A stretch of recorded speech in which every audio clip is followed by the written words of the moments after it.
आ गए हैं हम एक और नई भूतिया कहानी के साथ। कहानी शुरू करने से पहले आप सभी से रिक्वेस्ट है कि चैनल को सब्सक्राइब ज़रूर से कर लीजिए। तो बढ़ते हैं कहानी की ओर।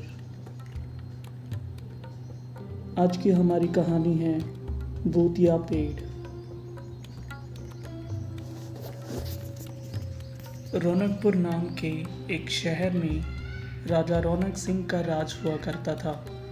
वो हमेशा अपनी प्रजा के हित के लिए कार्य करते थे।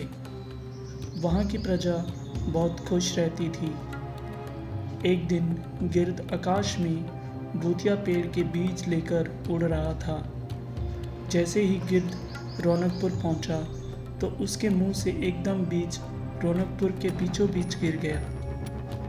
बीज भूतिया था, इसीलिए अगले ही दिन वो पौधा बन गया। वहाँ के स्थानीय निवासियों ने जब पौधे को देखा तो हैरान रह गए, क्योंकि पौधे का रंग काला था।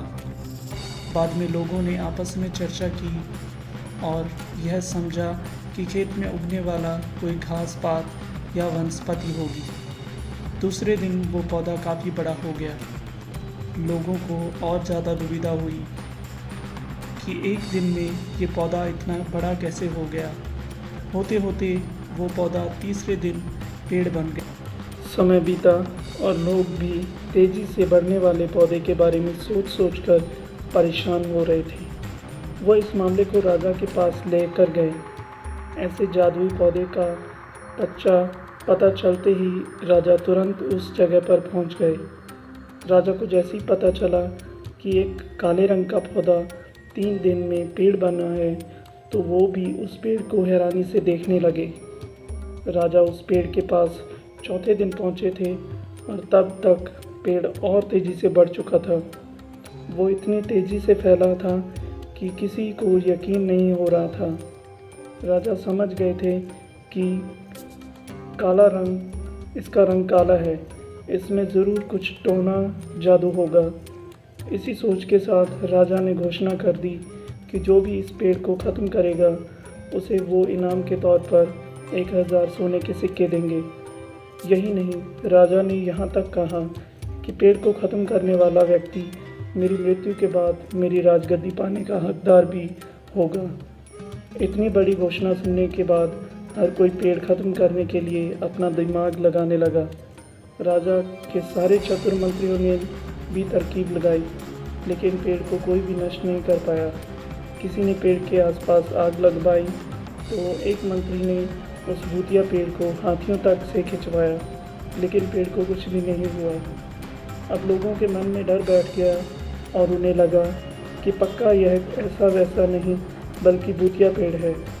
तभी उस गांव के एक समझदार व्यक्ति ने राजा की घोषणा के बारे में सुना। जानकारी मिलते ही वह अपने गुरु के पास भूतिया पेड़ से जुड़े रहस्य को जानने के लिए पहुंच गया। गुरुजी ने अपने ध्यान की शक्ति को एकत्र करते देखा और उससे पूछा, क्या तुम पेड़ को ख़त्म करना चाहते हो? समझदार व्यक्ति ने जवाब दिया, हाँ गुरुजी। सब उससे परेशान हैं। गुरुजी ने बताया कि उसे ख़त्म करने का एक ही तरीका है। इसके लिए तुम्हें उस पेड़ के आसपास नमक डालना होगा। इस तरकीब के बारे में जानते ही वो व्यक्ति तेज़ी से राजा के पास गया और उससे कहा कि इस पेड़ के आसपास आपको नमक डलवाना होगा। ऐसा करने पर ही यह पेड़ ख़त्म होगा। राजा ने अपने सैनिकों को ठीक ऐसा ही करने को कहा। सैनिकों ने मिलकर पेड़ के चारों ओर खूब सारा नमक डाल दिया। नमक डालने के 1 दिन बाद ही पेड़ का आकार कुछ कम हुआ। होते होते 5वें दिन तक पेड़ एकदम छोटा हो गया। उसके बाद गलकर वो गायब ही हो गया। उस व्यक्ति की तरकीब काम कर गई और राजा ने खुश होकर उसे इनाम की 1000 सोने की मोहर पहले दी। उसके बाद एक पत्र दिया जिसमें लिखा था कि वो राजा के मरने के बाद उनकी राजगद्दी संभालेगा। वो समझदार व्यक्ति खुश होकर अपने घर चला गया। कहानी से सीख, ऐसी कोई मुसीबत नहीं होती जिसका समाधान न किया जा सके। ज़रूरत है तो बस धैर्य और समझदारी की। Thank you.